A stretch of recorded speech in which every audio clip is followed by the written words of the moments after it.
नमस्कार, मैं राजू सोलंकी विकासशील भारत के लिए आज एक खास वीडियो है। आप लोगों के प्यार की, आपके स्नेह की, आपके आशीर्वाद की, आपने जो दुलार दिया है, आपने जो सम्मान दिया है, जो कुछ दिया है आपने दिया है और यहाँ तक पहुँचाया है। मुझे यूट्यूब की तरफ से 1 लाख सब्सक्राइब होने पर ये सिल्वर प्ले बटन मिली है। ये सब आपकी देन है, ये सब आपका है, आप लोगों ने दिया है मुझे, आपके प्यार में। आप मुझे नहीं चाहते, आप मुझे नहीं देखते तो शायद ये मुझे नहीं मिलता। इतने कम समय में नवंबर में शुरू किया था और अभी तो 1 साल भी नहीं हुआ। साल भी नहीं हुआ। 2 महीने बीच में मेरे कुछ पारिवारिक कारणों के कारण पिताजी स्वास्थ्य सही नहीं था तो मैं नहीं आ पाया था। 2 महीने मैंने बिल्कुल कोई वीडियो नहीं डाली। उसके उपरांत भी आपने तरह सम्मान दिया, प्यार दिया, अपनापन दिखाया। मेरी हर वीडियो अच्छी गई और ये मुझे मिला है। मेरे साथ है मेरे मित्र और छोटे ही किंतु इसे बहुत सलाह लेता रहता हूँ, हर बात पर सलाह लेता हूँ। और कई बार मेरे साथ भी आए हैं डॉक्टर विवेक चौक से। और ये अपना बहुत बड़ा नाम है मेरे लिए, तो गूगल सर्च करोगे सब पता चल जाएगा आपको। और छाए हुए सोशल मीडिया पर भी, गूगल पर नाम ही काफी है इनका। तो मैंने कहा क्यों ना मेरे आज दोस्त हैं साथ आए थे तो इसका अनबॉक्सिंग की जाए। आपके प्यार, आपके सम्मान, आपका स्नेह दिया है, डॉक्टर साहब मेरे साथ है।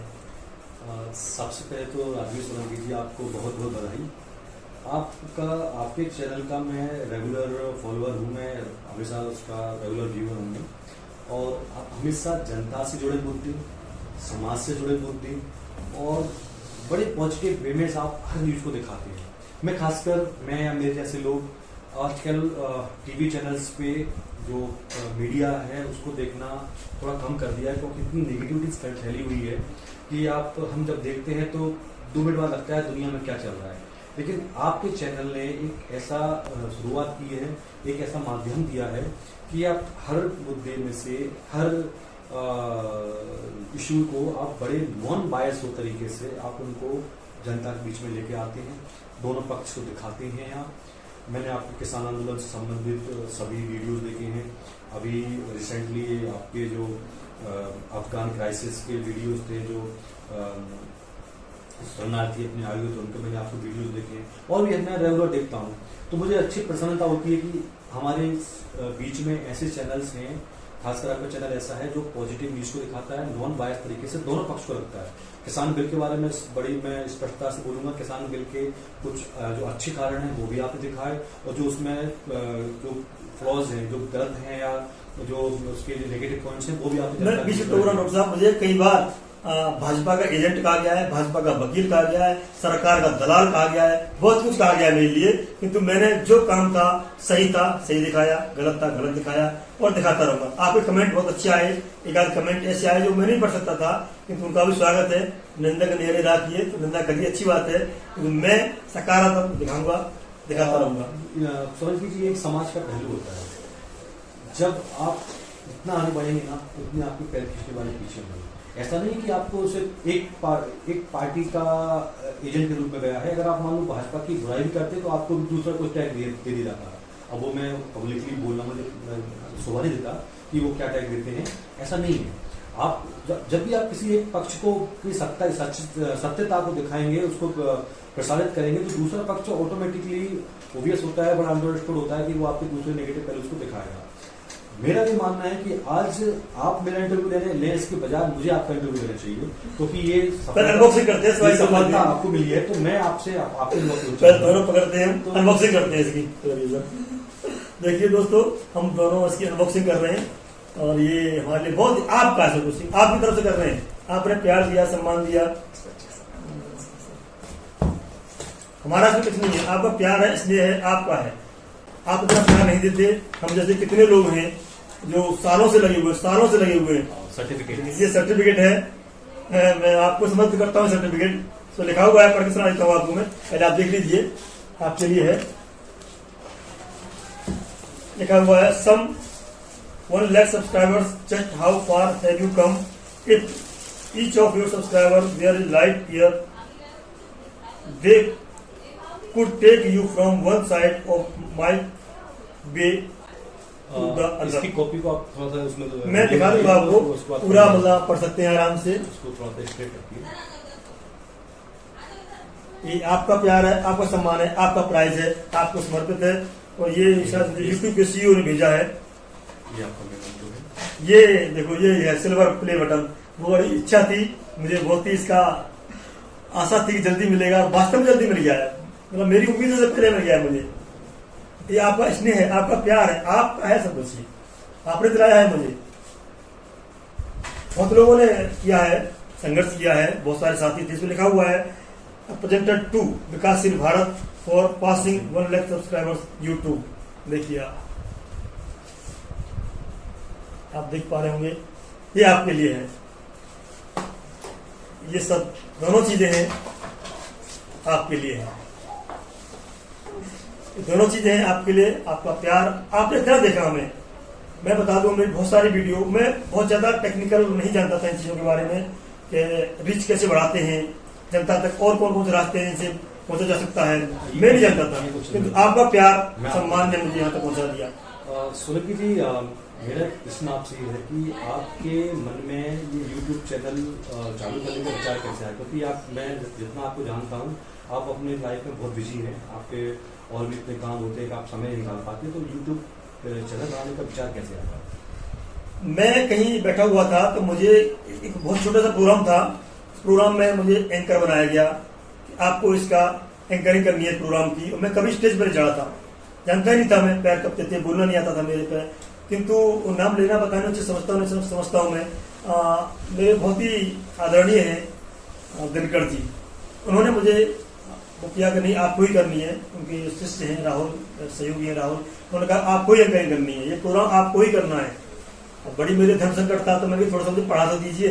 उन्होंने हल्का सा बताया मुझे और स्टेज पर खड़ा कर दिया, माइक पकड़ा के लीजिए आप करना। उसमें कई सांसद महोदय आए थे, कई अच्छे अच्छे वक्ता आए थे, बहुत बड़ा प्रोग्राम था वो, मेरे लिए बड़ा मुश्किल था। वो दिन मैंने, भगवान का आशीर्वाद था, आप लोगों का प्यार था कि मैंने वो एंकरिंग की। और मैं बता नहीं सकता कि उसमें मुझे लोगों ने बड़ी तालियां भी, सराहना भी मिली मुझे। और वो कैसे हो गया, शायद ऊपर वाले का आप लोगों का प्यार है। उसके बाद एक और प्रोग्राम हुआ, उसमें आप भी हमारे गेस्ट थे और कई सांसद थे, मिनिस्टर भी थे उसमें। सेकंड टाइम मैंने उसमें एंकरिंग की, तब मुझे आभास हुआ कि एंकरिंग करना, कल को बोलना या जनता के बीच जाना, उस करने के लिए कुछ ऐसा करना चाहिए जो आप हमेशा करते रहे। बार बार सभा मिलेंगे नहीं आपको, बार बार प्रोग्राम से मिलते नहीं है, साल में एक आध दो मिल गया, एंकरिंग मिल गई आपको, वो भी सौभाग्यवश। उनका प्यार था, स्नेह था। तब मुझे ख्याल आया ऐसे ही कि मैंने यूट्यूब जी परिचित है मेरी, उन्होंने कहा सब्सक्राइब करना। मैंने क्या चीज़ है, यूट्यूब चैनल है। और मैंने अपने बहुत ही मेरा प्यारा सा बच्चा है, उसको बताया कि बेटा यूट्यूब चैनल किस तरह से करते हैं, तो उसने मुझे बताया पूरा। वो दिन एक आज का दिन है, मैंने मुड़ के नहीं देखा, आपके बीच कूद पड़ा और आज यहाँ तक पहुँच गया। जिस इवेंट की आप बात कर रहे हैं उसमें आपने एंकरिंग की थी, उसमें मैं एज स्पीकर गया हुआ था और मैंने आयुष्मान भारत के बारे में जी तो बोला था। तो मैंने पहली बार आपको एंकरिंग करते हुए सुना था। मैं आपको पिछले 6 सालों से जानता हूँ, आप बड़े इस चीज़ों में रहे हैं, इन्वॉल्वमेंट सामाजिक मुद्दों में, तो मुझे बड़ा अच्छा लगा था। मेरा दूसरा प्रश्न आपसे समझ लीजिए कि आपका जो जॉब है, आपकी फैमिली और आपका ये यूट्यूब चैनल, आपका प्यारा सा यूट्यूब चैनल, इसके बीच में सामंजस्य कैसे बिठाते हैं? ये एक्चुअली चैनल का उद्देश्य ये नहीं है कि मुझे पैसा कमाना है या इसमें बहुत ज्यादा इन्वॉल्व होना है या किसी को बहुत ज्यादा मैं तह तक जाऊं। मेरा उद्देश्य ये था कि इसे इंजॉय करूं, आप लोगों को इंजॉय कराऊंगी। कोई भी घटना है, बहुत सारी घटना देखी होंगी आपने, इंजॉयमेंट के लिए है कि आप प्रसन्न रहें, उसमें बहुत ज्यादा दिमाग नहीं लगाना पड़े, बहुत ज्यादा रिसर्च नहीं करनी पड़े, प्रफुल्लित मुद्रा में बिल्कुल हंसते खेलते हुए चीजों को परोसना, आप तक पहुंचाना। मैं भी खुश रहूं, आप भी खुश रहें और परिवार को समय मिल सके और आपको समय मिल सके। नहीं, इसका रास्ता निकालना। मेरा प्रश्न ये है कि जैसे मैं रेगुलर व्यूअर हूँ आपके, उसका सब्सक्राइब किया है, तो मैं डेली देखता हूँ, आप डेली वीडियो डालते हैं। तो जॉब की भी आपका इतना बिजी शेड्यूल होता है जॉब का, इसके बाद आपको फैमिली को भी टाइम देना होता है, इसके बाद आप कितना कैसे सामंजस्य डाल देते हैं कि आपको डेली आप एडिट करके वीडियोस को डालते भी हैं? देखो, समय 24 घंटे सबके पास होते हैं, चाहे मैं हूँ, चाहे आप हूँ, चाहे कोई भी हो, 24 घंटे वो कैसे मैनेजमेंट करना है, ये तो मैंने आपसे सीखा। देखा जाए तो आप मतलब जिस पोस्ट पे आप ऐसे इवेंट को मैनेज करते हैं, तो आपसे सीखा है, कुछ आपके जो गुरुदेव है उनसे सीखा है मैंने कि समय को कैसे मैनेज किया जाता है। 24 घंटे सबके पास है, उसमें परिवार को देखना है और जो काम पहले से कर रहे हैं आप वो भी देखना है, और हमारे दर्शक हैं उनके लिए समय निकालना है। ये टाइम मैनेजमेंट है। कई बार हमने देखे हैं कि कुछ मुद्दे ऐसे होते हैं जिन मुद्दों को पब्लिक में आना बहुत जरूरी होता है, लेकिन सच्चाई में उस मुद्दों पे कई बार हम भी कई बार आहत होते हैं या कई बार हम कुछ मुद्दों पर हमारी सोच पॉजिटिव होती है लेकिन मुद्दे नेगेटिव होते हैं। कई बार मुद्दे पॉजिटिव होते हैं, हम कुछ और सोच रहे होते हैं। जैसे किसान आंदोलन, हो सकता है आपके पर्सनल व्यूज कुछ और रहे हों, लेकिन आप जब किसान आंदोलन में किसी किसान नेता का आप जब इंटरव्यू लेते हैं तो जब आप उनसे तीखे प्रश्न पूछते हैं तो जो आपका जो वीडियो बन रही हो उसके अलावा आपसे उनका सामना भी करना पड़ जाता होगा। तो आप ऐसी सिचुएशन को कैसे हैंडल करते हैं? मैं बता दूं आपको, कई बार मैं पिटते ही बचा हूँ। कई बार लोग पता नहीं क्या क्या उत्तेजना, मेरे पास वीडियो में डाल नहीं पाया उनको, आप देखोगे तो मतलब लोग क्या क्या नहीं कहते, एजेंट, दलाल, वकील, जो भी कहते हैं। कि हमारा ये मानना था, उनसे समझाया फिर मैंने कि आप गहरी गहरी सांस लीजिए, आराम से उत्तेजना शांत करिए। हमारा जितना आपसे पूछ रहा था सरकार से पूछते हैं। आज तक हम बता दो शायद किसी ने भी सरकार से प्रश्न नहीं पूछे होंगे, हम सरकार से प्रश्न पूछे हैं किसानों के मुद्दे के ऊपर, और जो उन्होंने जवाब दिया है वो किसानों को बताया है। चाहे नरेश टिकैत जी हो, चाहे राकेश टिकैत जी हो, चाहे और सिरसा जी हो, जितने किसान नेता हैं, तो कवि वर आए, बहुत सारे महान कवि आए, चंपा सरल जी आए, बहुत सारे, चंपा सरल जी इत्यादि बहुत सारे। मैं कुमार विश्वास के पास भी गया था, किंतु किसी कारण से नहीं बैठ हो पाई, बाहर थे वो, आउट ऑफ कंट्री। तो हमें तो दोनों तरफ से लेने हैं। सरकार के नाम नहीं बताऊंगा मैं, सरकार के पास गए तो ये बताया कि भाई आप जो कह रहे हो सरकार तक पहुंचाएंगे, सरकार जो करिए आप तक पहुंचाएंगे, निर्णय तो जनता लेगी। इसे क्या अच्छा लग रहा है, क्या बुरा लग रहा है? कई मुद्दों पे आपकी ओपिनियन डिफरेंट होती होगी, जो आंदोलनकारी है या सरकार है या विपक्ष है, उससे आपकी ओपिनियन डिफर करती है। बट जब आप वीडियो बनाते हैं, एडिटिंग हो जाती है, आपकी फैमिली में अब आपकी वाइफ, आपके बच्चे जब देखते हैं तो उनकी ओपिनियन कुछ होती होगी। तो क्या आपकी ओपिनियन और आपके फैमिली की ओपिनियन में कभी डिफरेंस आया है, या डिफरेंस आया तो उसको आप कैसे सॉल्व आउट करते हैं? मैं इससे पहले एक मुद्दा बता दूं, इससे पहले मेरी फैमिली के बारे में आपने पूछा, अच्छा प्रश्न है ये। ज्यादातर बताते नहीं है लोग, डरते हैं कि फैमिली को अलग रखा जाए। हमारे साथ दो समस्या सबसे बड़ी आती है। एक तो ये जो लोग बोलते बोलते अब शब्दों का प्रयोग करना शुरू कर देते हैं, चाहे सरकार वाले किसानों के लिए, किसानों वाले सरकार के लिए, या किसी मुद्दे के ऊपर। कई बार मतलब अफगानी प्रोग्राम में गए हम, बेरोजगारों के बीच गए हम, और कई ऐसे लोग थे जिनके नौकरी लगने वाले थे, जीडी जो सिलेक्शन वाले हैं, उनके बीच गए हम। तो बोलते बोलते गालियों का इस्तेमाल करते हैं, शब्दों का इस्तेमाल करते हैं। एक तो वो जगह हमारे लिए बड़ी अनसेफ होती है, और हमारे लिए बड़ा मुश्किल होता है कि उनको कैसे कंट्रोल करें हम। इतना बोल जाते हैं कि मतलब मैं क्षमा चाहूंगा, आपसे बार बार क्षमा चाहूंगा, मैं काटना पड़ता है। कभी कभी कोई इतना भावनात्मक हो जाता है कि उसे भी हमें दिखा सकते हैं, कोई हमारी मजबूरी होती है। और तीसरा जो कमेंट करते हैं, ऐसे कमेंट करते हैं कि उन्हें वो खुद अपने ऊपर नहीं लागू कर सकते। मैं पढ़ूं तो पढ़ूं, शायद दोबारा वो अपने लिए इस्तेमाल करें, कैसा लगेगा।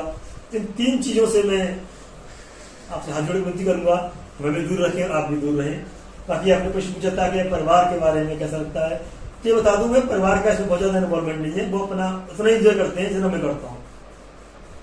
मैं वीडियो बनाई, वो मेरा विषय था, वीडियो आपने देखी, अच्छी लगी, अच्छे रिव्यू आए, आज प्राइज आया, मेरा परिवार पूरा खुश है, आनंद होता है, प्रसन्नता होती है कि आज हमें बहुत जल्दी सिल्वर प्ले बटन बढ़ा है। आपके प्यार से, आपके दुलार से, आपके स्नेह से सैल्यूट है दोनों हाथों से आपको। एक बात मैं ऐड करना चाहूँगा कि इनका जो बेटा है वो टेक्निकल बड़ा एक्सपर्ट है, टेक्निकल स्किल है, और टेक्निकल सपोर्ट आप इनको समय समय पर मिलता रहता है। मैं बार बार हर प्रश्न में मेरा किसान आंदोलन को जिक्र इसलिए करता हूँ क्योंकि किसान आंदोलन को सबसे ज़्यादा इन्होंने कवर किया है, और इनके चैनल ने सबसे ज़्यादा किसान आंदोलन को कवर किया है। चैनल के माध्यम से मैं ये तो नहीं बोल सकता है कि वो किसान बिल अच्छा है या बुरा है, लेकिन एक प्रश्न, मेरा व्यक्तिगत प्रश्न आपसे ये है कि अगर आप सरकार में होते, आप डिसीजन मेकिंग अथॉरिटी होते, तो इस आंदोलन को या इस बिल को आप किस तरीके से देखते, पॉजिटिव या नेगेटिव? अगर आप देखते तो उसको आप कैसे हैंडल करते अगर आपके पास अगर पावर होता? मैं किसान बिल अच्छा है या बुरा की बात बिल्कुल नहीं कर रहा हूँ, क्योंकि ये बड़ा नॉन बायस चैनल है और जनता के ऊपर हमने छोड़ रखा है कि वो डिसाइड करे कि किसान बिल के बारे में आपका क्या है। मैं तो सिर्फ एक पावर अथॉरिटी की बात कर रहा हूँ कि अगर आप पावर अथॉरिटी होते तो इस आंदोलन को आप कैसे हैंडल करते और क्या आप ऐसी सिचुएशन को कैसे नहीं करते? बहुत अच्छा प्रश्न किया आपने। मैं ये बता दूं, मैंने इस जवाब देने से पहले फिर छोटी सी दो बातें बता दूं, घटना बता दूं। मैंने बहुत बड़े बड़े नेताओं से, किसान आंदोलन के बड़े बड़े नेताओं से, नाम लेना पता नहीं समझते हैं नहीं समझते हैं, और बहुत बड़े पत्रकारों से भी ये प्रश्न किया था, अगर एक दिन के लिए आपको सीएम बनाया जाता है या आपको सरकार अथॉरिटी देती है, मैं वीडियो पड़े हुए देख लेना, कई नेताओं के लिए वीडियो पड़े हुए हैं कि सरकार आपको नियुक्त करती है कि आप अथॉरिटी हैं, इस आंदोलन को कैसे निपटेगी, आपको बना के भेजती है वहां से नियुक्ति करके। सुप्रीम कोर्ट ने कमेटी बनाई थी, सरकार आपको भेजती, आपको क्या निर्णय रहेगा? कोई उत्तर नहीं दे पाया। मैंने किसानों को कैसे तुष्ट करोगे आप? सरकार आपको भेजेगी, सरकार आपको भेज रही है। मैंने उनसे पूछा नेताओं से, इधर किसान आपसे लड़ेंगे तो आप कैसे तुष्ट करोगे, क्या रास्ता है आपके पास में? वो मौन थे। कई पत्रकार, बड़े बड़े पत्रकार ऑफ कैमरा बात की, कई नेताओं से मैंने ऑन कैमरा बात की। मैं आपको नियुक्त किया जाता है, मैं नाम लेना शायद पता नहीं, वीडियो पड़ी है, देख लेना आप। ऐसा कोई नेता नहीं छोड़ा मैंने ये प्रश्न किया हो। सबसे यही प्रश्न किया है, आपको सरकार नियुक्त करती है एज ए वार्ताकार सब किया मैंने। आप वार्ताकार बनते तो कैसे इस चीज से सरकार का भी बात रह जाए, किसान बिल वापस ना हो, और किसानों की बात रह जाए कि ये बिल वापस हो जाए? क्या रास्ता है? कोई भी नहीं बोल पाया। सच्चाई है, कोई भी नहीं बोल पाया। और जो मेरे से प्रश्न पूछा है आपने, अगर मुझे ये नियुक्ति दी जाए, आप मुझे ये निष्कर्ष निकालना पड़े, प्रश्न आपको दूसरा था कि आप अथॉरिटी होते तो आप क्या करते? तो मैं सबसे पहले ये करता, इसको दो रास्ते थे इसके, स्टेट के ऊपर डालते, स्टेट भी से हैंडल कर सकते हैं, स्टेट का मुद्दा हो सकता है ये। नंबर 2, केंद्र को ही मतलब सेटलमेंट करना था, तो बहुत सिंपल सा रास्ता है कि इस किसान बिल को वापस तो किसी कीमत पर हो ही नहीं सकता, क्योंकि 100% कोई चीज गलत हो ही नहीं सकती। सरकार ने जो प्रावधान की बात की है, इतने प्रावधान में इंप्रूवमेंट कर सकते हैं, उसको और बढ़ा सकते थे, उसको दायरा बढ़ा सकते थे, और किसानों से ही मांगते, आप अपना ड्राफ्ट बना के लाइए, पूरा ये हमारा ड्राफ्ट है, आप इसे ठीक करके लाइए। और तीसरा जो कमी है इसमें, अगर मतलब मैं स्पष्ट कह दूं, सरकार की तरफ से कमी है, जिनको वार्ताकार बनाना चाहिए था उनको नहीं बना पाए। ये भी कहीं थोड़ी सी फेवरेट है जो मैं मानता हूँ। देखिए, वार्ताकार का ऐसा है कि सब किसान, नरेंद्र सिंह तोमर जी कृषि मंत्री हैं, केंद्रीय कृषि मंत्री हैं, हम बहुत सारी मीटिंग अटेंड कर रहे थे। दूसरा जो पीयूष गोयल है, वो अपने आप में सक्षम है, उनको नियुक्त किया है। अब हर चीज के लिए, हर पहलू के लिए प्रधानमंत्री या गृह मंत्री दे सकते हैं। उन्होंने संसद में कहा है, आप शायद कुछ बातें नहीं बोल सकते, आप मीडिया वाले, लेकिन मैं एज ए व्यक्ति, एज ए पर्सन बोल सकता हूँ कि पहली डिमांड किसानों की थी कि एमएसपी होना चाहिए। बार बार लोकसभा में, राज्यसभा में माननीय गृह मंत्री, माननीय प्रधानमंत्री, माननीय कृषि मंत्री, इनके सबके बयान आए कि एमएसपी था, एमएसपी है, एमएसपी रहेगा। सेकेंड, आपने जो बोला कि स्टेट पे डाल देना चाहिए, मैं भी वेरी इनिशियल और वेरी फर्स्ट मैं ये बोल रहा हूँ कि बिल्कुल नो डाउट किसान स्टेट्स के ऊपर ही डाल देना चाहिए थी, कि स्टेट डिसाइड करेगा कि वो किसान बिल इम्प्लीमेंटेशन उस स्टेट में होगा या नहीं होगा। उसके दो फायदे थे। पहला फायदा ये कि जिन स्टेट्स को लगता है कि किसान बिल अच्छा है, चाहे वो किसी भी रूलिंग का हो, बीच प्रोग्राम में अभी देखा होगा ओबीसी आरक्षण की बात आई थी, स्टेट को डाल दिया ना, तो सारे मुद्दे अपना मौन हो गए ना। महाराष्ट्र में हो, गुजरात में हो, कितने आंदोलन हुए थे, कितने बड़े बड़े आंदोलन हुए थे आरक्षण के ऊपर। अब वो मुद्दे वही केंद्रित हो गए ना। ओबीसी का जो रिजर्वेशन था, वो डिमांड काफी लॉन्ग पेंडिंग थी, और उसको स्टेट्स में 27% ओबीसी का होता है, कई स्टेट्स में होता है। सेंट्रलाइज फर्स्ट टाइम हुआ है ओबीसी का। नहीं, स्टेट को दे दिया, किसको रखना है, किसको नहीं रखना। कमीशन मांगते हैं। सेम कृषि कानून में स्टेट से रिकमेंडेशन मांगा। अगर आपको याद हो, सबसे पहला सीएम कोई था, वो केजरीवाल जी थे, जिन्होंने इसके लिए अप्रूव भी किया था कि हाँ, किसान बिल हमारी ठीक है, हम इसके लिए करेंगे। उसके 5 दिन बाद ही वो 5 दिन नहीं, I think 2 days after Kejriwal को मुद्दा अलग से किसी वीडियो बनाएंगे, लंबी वीडियो हो जाएगी। मैं सहमत हूं, फर्स्ट स्टेट था जिसने कृषि बिल का समर्थन किया था, और उन्होंने रिकमेंड, बहुत सारे नेता भी थे, उन्होंने समर्थन किया था, बाद में बढ़ गए थे। फिर स्टेट्स बदलते गए, up and down mood swing होते रहे उनके। तो स्टेट्स में डालने से ये फायदा था कि अगर किसी स्टेट को लगता है, सपोज कि वो कांग्रेस शासित राज्य है, और उसे लगता है किसान बिल अच्छा नहीं है, तो वो किसान बिल नहीं इम्प्लीमेंट करके वहां की जनता डिमांड करेगी कि भाई किसान बिल अच्छा है तो करना चाहिए। तो मेरा मानना है कि स्टेट दिल्ली को जाकर वहां हुआ ना, हाँ, स्टेट को डालना चाहिए था। जैसे कि एनएमसी बिल का, जब नेशनल मेडिकल कमीशन का बिल आया, तो मैं उस समय नेशनल प्रेसिडेंट था डॉक्टर सिंह का, तो हमने बहुत बड़ा ग्रोथ किया था। हमारे कुछ उसमें क्लॉजेस थे जिसका हमने ग्रोथ किया था, जिसमें 3 क्लॉज का हमने ग्रोथ किया था।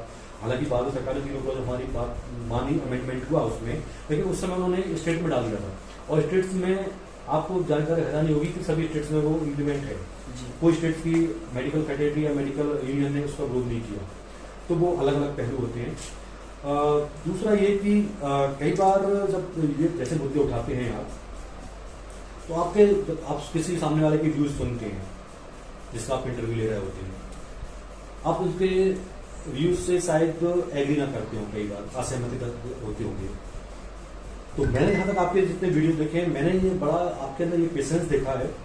ये पेशेंस बहुत कम लोगों में देखा है। मैं बड़ा फाइन ऑब्जर्वर हूँ print media and social media का, कि मैं देखता हूँ कि वो जो मीडिया पर्सन होता है वो इन्फ्लुएंस करता है पब्लिक को, खासकर जो इंटरव्यूज का ले रहा होता है। हम इलेक्शन टाइमिंग देखा है, हमने बंगाल इलेक्शन, यूपी और दिल्ली इलेक्शन, स्टेट इलेक्शन हम देखते हैं जनरली। लेकिन मैंने आपका एक पेशेंस की मैं आपकी तारीफ करूँगा, बड़ा अप्रिशिएट करता हूँ कि आप उसकी बात को बड़ा पेशेंस से सुनते हैं, ऑब्जर्व करते हैं, आप अपने आप को नहीं थोपते उस पर, आपकी ओपिनियन नहीं थोपते। ये बड़ा कम लोगों में बता दूं आपको, हर आदमी जब भी हम प्रश्न पूछेंगे तो उत्तर अपने कंफर्ट जोन में देता है। हम बात करेंगे किसान परेशान नहीं है, सरकार अच्छा कर रही है आपके लिए, वो तो पहुंच जाएगा कि योगी जी ने ये नहीं किया, मोदी जी ने वो नहीं किया, उसने ये नहीं किया। हम कह रहे हैं भाई उन्होंने नहीं किया तो आप बताइए सड़क बनी है, किसने बनाई है? इस वजह से हम फॉगिंग होती है, मच्छर न काटे किसानों में, कौन करता है? ये पानी के टैंकर खड़े हैं, ये किसने दिए आपको? सफाई गाड़ियां आती है, सफाई कौन करता है? वो इस मुद्दे में भटक जाते हैं। वो बात करने लगेंगे कि उन्होंने वहां गंगा जी में ये हुआ था, लाशें तैरी थी। हर व्यक्ति जवाब जब उस पर नहीं आता तो अपना रास्ता बदलना चाहता है। तो हमारा है घेर के उसी क्वेश्चन पर लाना कि भाई तुम सही हो गलत हो, इसे बताइए आप दूसरी जगह क्यों जा रहे हो? वहां सरकार सही है या तुम सही बोलो बेटर है। जहाँ क्वेश्चन है हमारा, उस क्वेश्चन में क्यों नहीं आ रहे हो? तो वहां पर हमें थोड़ी कठिनाई आती है, कई बार लोग बड़े दूर चले जाते हैं हमारे प्रश्न से भी। पार्टी काफी मुद्दों पे बात हुई है, एक मुद्दा भी छूटा हुआ था, उसके बारे में मैं आपको थोड़ी जानकारी देना चाहूँगा। आपने कवर किया है अफगान शरणार्थियों को। मैंने आपको वीडियो देखा, कोई भी अफगान शरणार्थी जो 56 मुस्लिम कंट्रीज है उनमें नहीं आना चाहता। बहुत सारे इशूज हैं, अपनी जगह तो सही भी है, कुछ गलती है। सभी कनाडा, अमेरिका, यूके जाना चाहते हैं। लेकिन आप इस कंडीशन को, आप इस क्राइसिस को कैसे देखते हैं, और इंडिया की उस क्राइसिस में क्या भागीदारी होनी चाहिए? देखो मैं बताऊँ, मैंने मुझसे बहुत डिटेल में बात की, ऑफ कैमरा भी बात की। ऑन कैमरा तो आदमी लिमिटेड बोलता है, ऑफ कैमरा बहुत सारी बातें बोलते हैं। और दुर्भाग्य बस कहूँ, जो भी मेरा कैमरा चालू था मुझे भी नहीं पता थी मेरा कैमरा चालू, सारी बात रिकॉर्ड भी उसमें। सच्चाई ये है, पहले इससे पहले की बात बता दूं मैं आपको। एक मैं कहीं देख रहा था, रिसर्च पढ़ रहा था मैं, कि जो गल्फ कंट्री है जहाँ बहुत ज्यादा रिस्ट्रिक्शन है, वहाँ की लड़कियां चौथी बीवी बनना नहीं चाहती। सब विदेश में, जैसे आपको नाम लिया कनाडा, अमेरिका, ऑस्ट्रेलिया, वहां जाकर के इंडिविजुअल जिंदगी जीना चाहती हैं। चाहे जैसे कपड़े पहने, चाहे जिंदगी जिए, चाहे बाल कटवाएं, कुछ भी मतलब की स्वतंत्रता हो, ऐसा जीवन जीना चाहती हैं। ये 4 लाख लड़कियां पर ईयर पलायन होता है गल्फ कंट्री से यूरोपियन कंट्री में और डेवलप्ड कंट्री में। तो शायद यही प्रभाव रहा होगा उन अफगानी महिलाओं का, पुरुषों का। वो जीवन नहीं जीना चाहते जो तालिबानी में जीने के लिए बोलते हैं। ऑफ कैमरा में बात है, तो वो चाहते हैं ऐसा जीवन जिए जो भारत से भी अच्छा जीवन है। हमारे यहाँ भी कुछ ट्रेडिशनल है, आप देखा होगा, हम बहुत सारे कपड़े नहीं पहन सकते, हमारे बहुत कुछ है अभी, किंतु जहाँ नाम ले रहे हैं कनाडा, अमेरिका, वहां एकदम ओपन है। तो उनकी मानसिकता वहां तक पहुंच गई है, उस तरह जीवन जीना चाहते हैं, तालिबाना जीवन नहीं जीना चाहते हैं।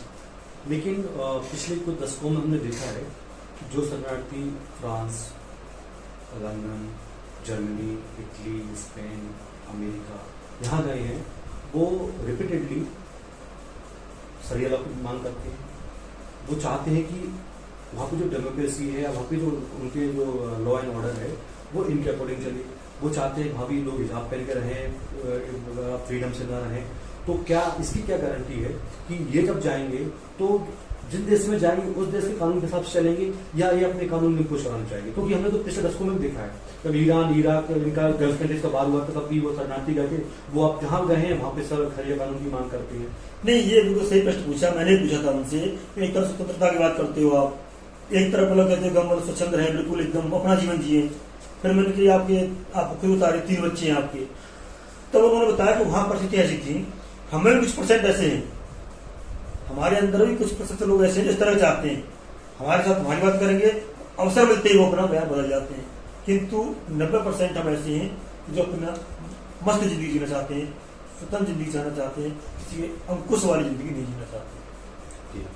अब मुद्दे तो बहुत सारे हैं, अगर हम बात करने चालू कर दें तो पूरी रात निकल जाएगी। कोई खत्म नहीं होंगे। मैं आखिरी क्वेश्चन आपसे पूछना चाहूँगा, जैसे आपके बहुत सारे फॉलोअर्स हैं, व्यूअर्स हैं आपके चैनल के, और सभी का इसमें प्यार से आप इस मुकाम तक पहुँचे हैं।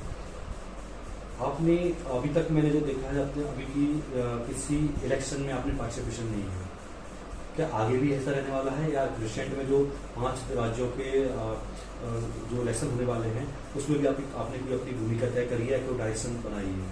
देखिए ऐसा नहीं है, मैंने करीब 2 महीने पहले से ही वीडियो डालने शुरू की है। हफ्ते में 1 या 2 वीडियो आती है, बार बार दूर नहीं जा पाते।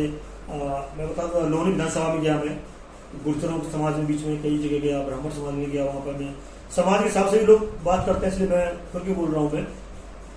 मैं सहवा सीट पर भी कई जगह गया, कई गाँव में गया मैं, उन्होंने अपना मत रखा। कई लोगों ने समस्याएं थी, पेंशन की, बेरोजगारी की, किंतु लॉ एंड ऑर्डर की प्रशंसा भी कर रहे थे।